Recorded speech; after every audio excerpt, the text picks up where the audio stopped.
When we started writing our thoughts down on paper, it opened up endless possibilities. Ideas could grow beyond the borders of the mind, and it changed the world. Somewhere along the way, we lost touch with paper, distracted by devices made for every purpose except for thinking and focus. On edge, waiting for the next notification. But what if new technology didn't pull us away from paper, but brought us closer to it?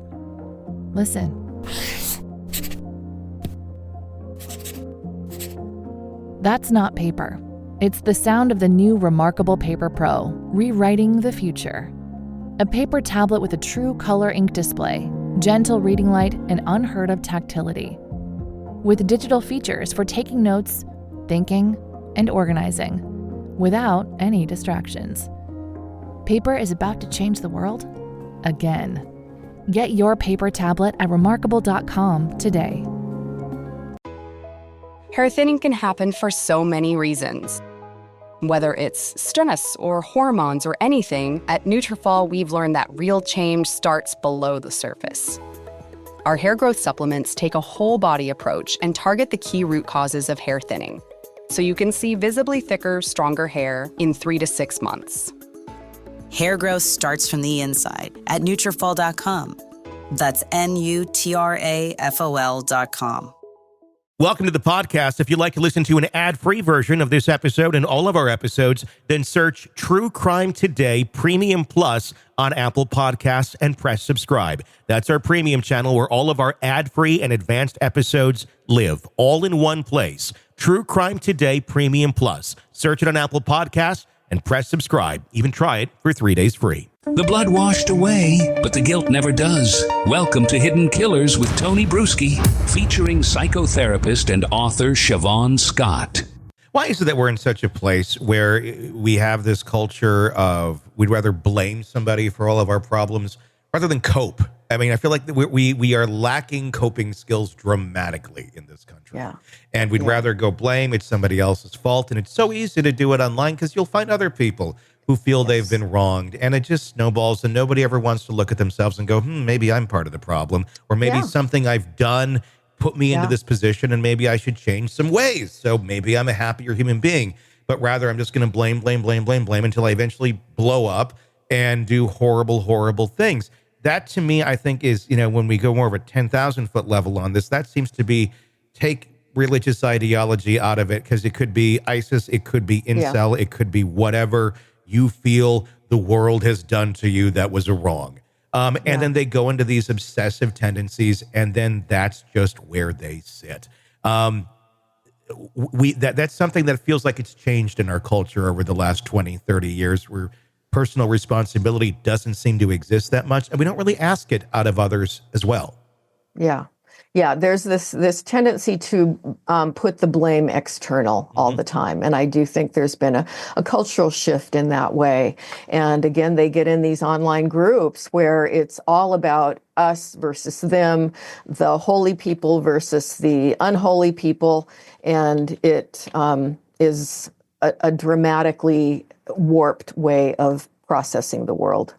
Yeah, these folks, and obviously we're just kind of speculating right here, there's a difference between, it feels like these two and like a Luigi Mangione. Luigi Mangione survived the United Healthcare shooting. He went on the run and then they got him. So he's able to sit there and smirk in court and, be the narcissistic asshole that he is. But with these two, they died. That's where it kind of strikes similarities to more of like the 9/11 hijackers and such. They knew it was over. And I'm going to assume these two probably knew it was over as well, considering one sat in the truck when it blew up and the other one was in the truck kind of knowing eventually this is not going to work out. Is that grandiose? Is that look at me? Or is that, what is that? I think the difference is the culture that they were immersed in. Often in Arab countries, after there has been an ISIS attack, they share pictures of the murderers and they venerate them. And so there's this public, what would we call it, worship that goes on. And if you have a religious belief system where you think you're going to be alive and observing this later from heaven or wherever, that again, most of us would look at that and think, well, I'm not gonna give up my life for that vision. But there's this belief system within their culture that they're going to be having a great time in heaven and watching this veneration, and so it feeds their ego in that way. And also, maybe Mangione was a bit smarter. And had a different vision for how he thought he could make this turn out. Yeah, I guess when you have the vision that death is going to be better than life. Yes. That kind of explains a lot of it. And if your life is so horrible, that's suicide, sometimes where it's well, this will be, at least I won't be in pain. I'll be better somewhere else. Right. Right. But I guess it's a way of them looking at this as I'm not just going out, on my own. I'm going out and I'm doing it for a cause, and it's going to be more grandiose. Surprise, it's not. Yeah, but that's a surprise. It seems that none of them really can quite grasp. Yeah, it's I feel like I'm consistently confronted with the non-rational nature of most of humanity. And some of us have little moments of irrationality, but there are whole, large groups of people who find each other and their thinking just veers off in ways that make no sense. Yeah.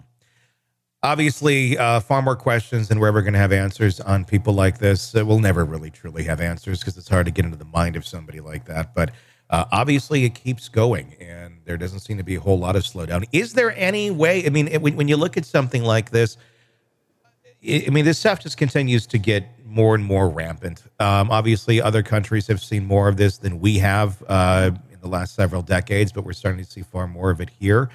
How do you get ahead of this? How do you break this? How do you, especially with a culture that is not here, that we don't have a lot of control over, and, a world that can communicate to any place in it at any point in time? Yeah. I think, the big place I see to intervene is coming up with ways to monitor people online. And I know that the FBI is trying to do that, sending, undercover people online into some of these spaces. I think it's happening particularly in this country now with, the white supremacy groups. And so trying to catch it early, because a lot of these people do telegraph online, as the one in New Orleans apparently posted videos indicating what he was going to do. And so I think we have to empower law enforcement to investigate these groups in these spaces, as they've done with the KKK in the past. And we need to try to catch it on the pathway to violence. There's always that pathway where it starts with this collection of grievances, this immersion into ideology, then focusing obsessively on the planning, and then ultimately the steps that they take to the actual attack. And so you want to interrupt it as soon on the path as you can. And I think that's going to involve law enforcement and, going undercover and trying to find these things. That's another thing that often doesn't hit the news, how many attacks are interrupted. And I think we have to give credit when that happens, and we probably don't give enough credit to that. But yes, many of them do get interrupted beforehand. But it doesn't bode well for the new year. It's an unsettling way to start. Welcome to the podcast. If you'd like to listen to an ad-free version of this episode and all of our episodes, then search True Crime Today Premium Plus on Apple Podcasts and press subscribe. That's our premium channel where all of our ad-free and advanced episodes live, all in one place. True Crime Today Premium Plus. Search it on Apple Podcasts and press subscribe. Even try it for 3 days free. You're in the thick of a true crime saga, every detail sinking in. And then, wham, a commercial about something you couldn't care less about. It's like being served a microwaved dinner at a 5-star restaurant. But it doesn't have to be this way. Go for True Crime Today Premium Plus on Apple Podcasts. With True Crime Today Premium Plus, you get uninterrupted, ad-free episodes, extended interviews that dig even deeper into the muck, and early access so you can brag to your friends. It's like ordering the secret menu at a crime buffet. So, search for True Crime Today Premium Plus on Apple Podcasts, subscribe, and savor every twisted detail without interruption.